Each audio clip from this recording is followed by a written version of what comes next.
Қайырлы күн баршаңызға, менің каналыма қош келдіңіздер. Қыстың күні жақсы желінетін тойымды салаттардың бірі галпсы салатын сіздерге қазір ең оңай рецептімен ұсынатын боламын.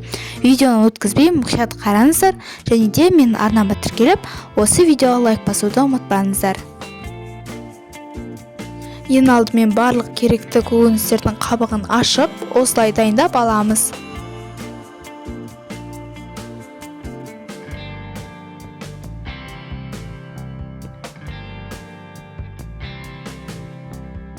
Келесі кезекте қызанақты ұсақтап тураймыз. Және де турап болғаннан кейін ет тартқыштан өткізуге болады. Мен блендерден өткізіп безіп аламын.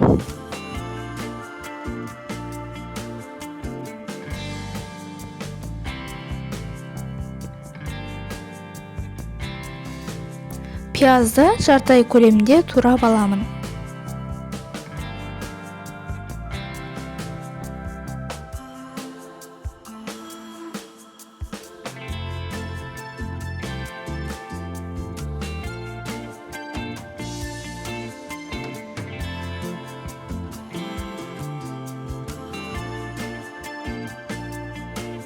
Чеснокты да майдалап тураймыз.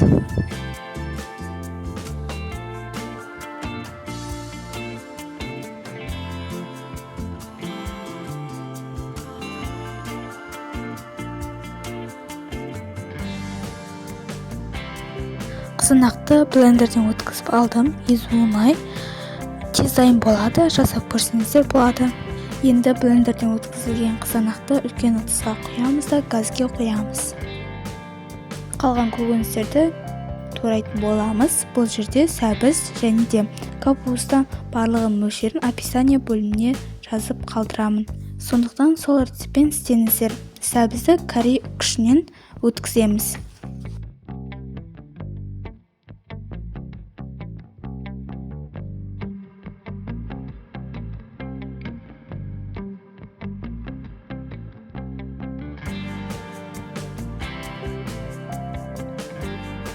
Туралған пияз бен чеснокты сәбізге салып араластырып қоямыз.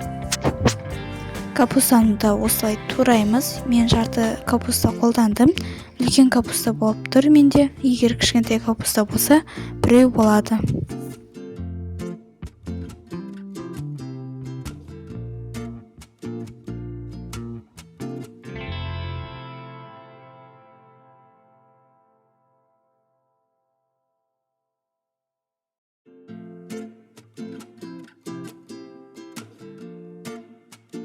Қызанақ газда бір бұрқ етіп қайнаған соң, шай отқа қойып, тағы 20 минут қайнатып аласыздар. Осы уақыт аралығында тұз қосамыз, сұйық май қосамыз, және де қара бұрыш қосамыз. Укроп қостым, сосын бір ащы бұрыш қостым. Оны қоспауға болады. Араластырып, болгар бұрышының ішіне нығыздап, тығыздап саласыздар. Салмасын қорып барып салуға да болады. Ол өз қалауыңыз. Мен осылай салдым.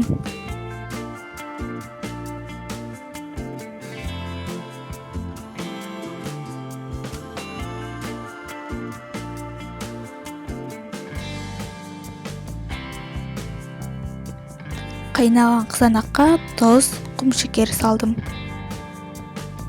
Жақсылап араластырамыз.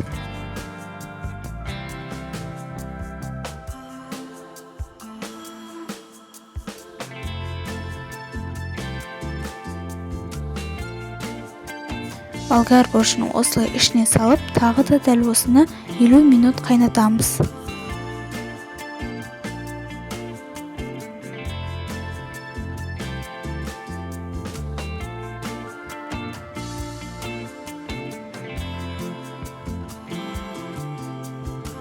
Салатымыз дайын. Салатымыз өте керемет болып шықты. Енді стерилденген банкіге болгар бұрыштарын салып шығатын боламыз. Сонда сұйықтығын құйып шығамыз.